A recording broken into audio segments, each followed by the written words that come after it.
Hello welcome जोहार नमस्कार। मैं एमएस सर की पाठशाला में आप सबों का हजारों बागों की नगरी से तहे दिल से स्वागत करता हूं।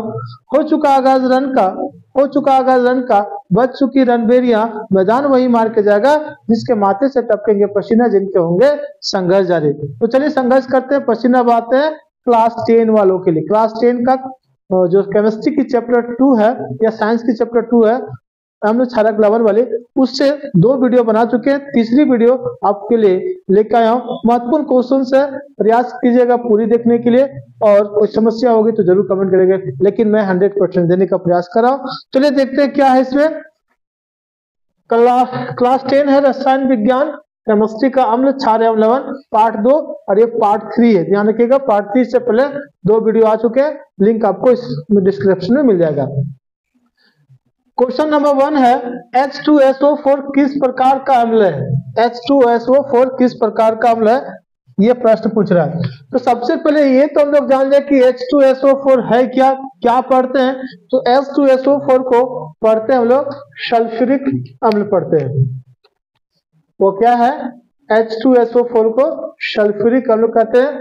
ध्यान रखिएगा, इससे एक क्वेश्चन बन गया। अब क्वेश्चन बना क्या है कि किस प्रकार का अम्ल है H2SO4, किस प्रकार का अम्ल है? तो ये जो अम्ल है परवल अम्ल है। परवल अम्ल किसे कहते हैं आपको पता होगा, और कमेंट करेंगे इसका आंसर।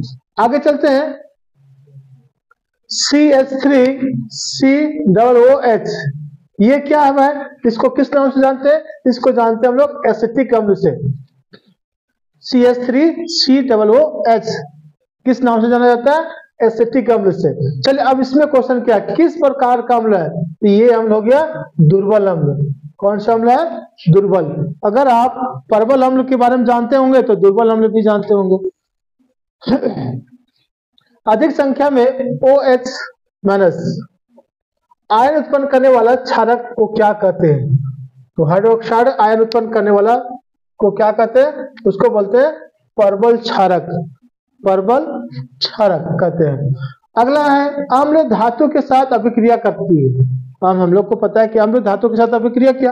अब अभिक्रिया किया तो कौन सी गैस मुक्त होगा? उसका नाम है हाइड्रोजन। या इस क्वेश्चन को ऐसे भी बनाया जा सकता है कि जब कोई भी धातु में दे देगा, लोहा भी दे सकता है, कोई भी धातु दे सकता है एग्जाम्पल में, लेकिन मैं आपको समझा रहा हूं कि कोई भी धातु जब अम्ल के साथ अभिक्रिया करती है तो एक गैस उत्पन्न होती है जिसका नाम है H2 या हाइड्रोजन गैस।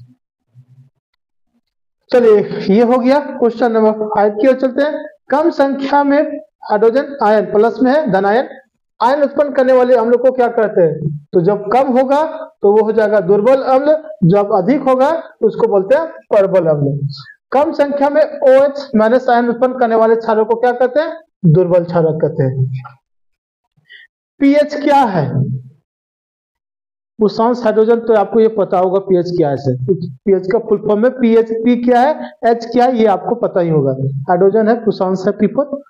लेकिन पूछ रहा ये है क्या? पीएच क्या? पीएच का फुल फॉर्म जानेंगे, लेकिन पीएच है क्या? पीएच करता क्या है? तो पीएच एक सार्वत्रिक सूचक है। सूचक के रूप में इसका उपयोग किया जाता है, मतलब जिसमें अम्ल लवण या क्षार के बारे में पता करने के लिए इसका उपयोग किया जाता है। पीएच स्केल का परास कितना है? ये वाली क्वेश्चन एकदम VVI रखिए, ये वाली क्वेश्चन आपको एग्जाम में पूछा हुआ है। ये वाला पीएच स्केल का परास कितना होता है? परास मतलब उसका न्यूनतम और अधिकतम मान। तो पीएच का परास है 0 से 14। ये आपके लिए इंपॉर्टेंट क्वेश्चन है, ये पूछा हुआ है, ध्यान रखेंगे आप। एक विलियन का पीएच मान अगर 5 है, कोई विलियन है उसका पीएच मान 5 है, तब क्या होगा?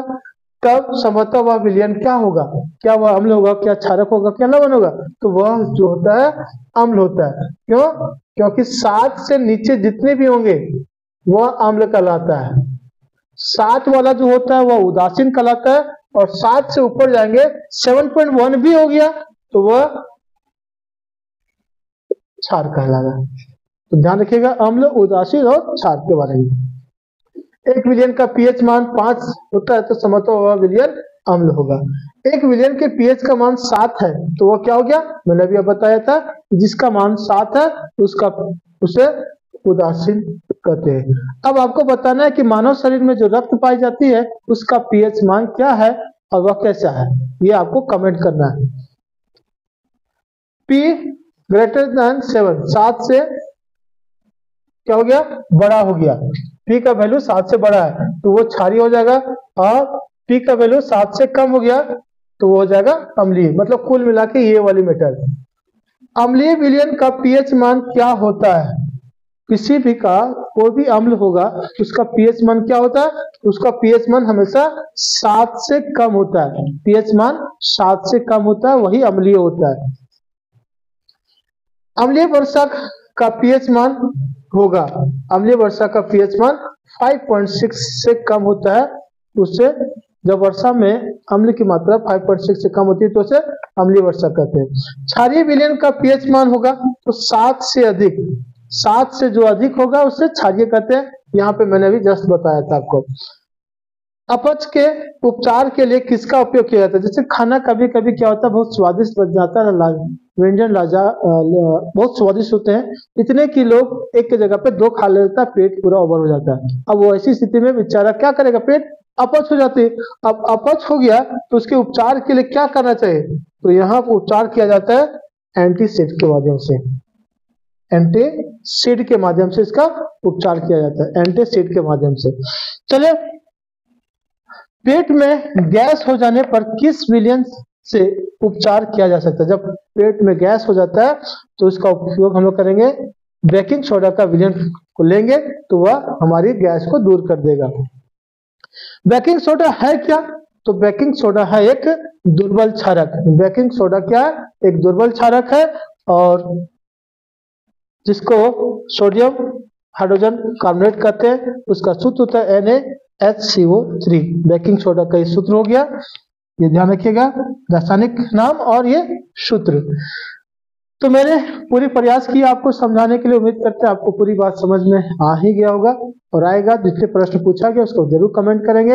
अगर प्रयास मेरी अच्छी लगी तो लाइक करेंगे। मिलते हैं नेक्स्ट वीडियो में, तब तक के लिए धन्यवाद।